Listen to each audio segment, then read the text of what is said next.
Since the Pixel 9 launch, Google's been quietly shaking up its whole Pixel playbook. You know how it used to be? Pro just meant a slightly better camera and a slightly bigger screen. But now the Pixel Pro lineup feels like it's playing in a different league altogether. Not just flagship, we're talking flagship. And with the Pixel 10, that gap between the regular and the Pro is only getting wider. This time, the big divide is in the display department. But before the deep dive into the video, a quick reality check. Over 98% of you watching right now aren't subscribed. That's wild. Hitting that button doesn't just grow this channel. It genuinely keeps me motivated to keep digging, scripting, and dropping the best leaks and updates before anyone else.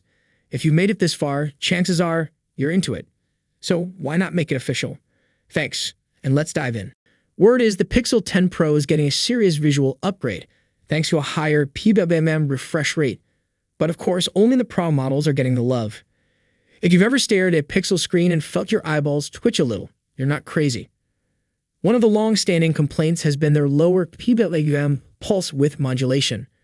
Now, for most people, it's no big deal. But if you're sensitive to screen flicker, it can literally give you a headache. And no, I'm not exaggerating. Some Pixel users have tried fixing this with third-party mods, but Google, they pretty much ignored it until now. According to a recent leak, codenamed Hubble, the Pixel 10 Pro might finally bump that PWM rate from 240 Hz to 480 Hz. Is it groundbreaking? No. But is it a welcome improvement? Absolutely. It also puts Google in the same arena as Apple and Samsung, who already made that leap. Unfortunately, the base Pixel 10 and even the Pixel 10 Pro Fold are rumored to be stuck with the same old 240 Hz rate. That's a bit of a letdown. Now here's the bright side, literally. All Pixel 10 models are getting brighter screens. The base model might hit 2000 nits of declared HDR brightness, up from 1800 on the Pixel 9. The Pixel 10 Pro and Pro XL, they're aiming for a stunning 2250 nits. Even the Fold is getting a bump, minus 1850 nits on the inside, 2050 on the outer display. Not bad, right? Some newer phones are pushing PWM into the 2000 Hz range and beyond.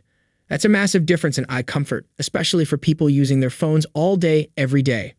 But here's the catch. Most brands are obsessed with making their screens look amazing in lab tests.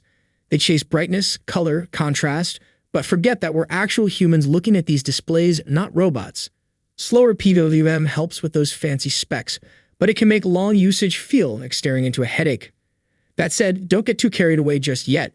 Everything we talked about is based on early leaks and some vague software references. The original report didn't even cite direct sources, so yeah, take it with a healthy pinch of salt. So what's your take? Are you excited about Google's brighter, more eye-friendly direction, or are you side-eyeing them for leaving the base models in the dark? Again, drop your thoughts in the comments, and as always, I'll see you in the next one. Until then, stay safe, stay techie.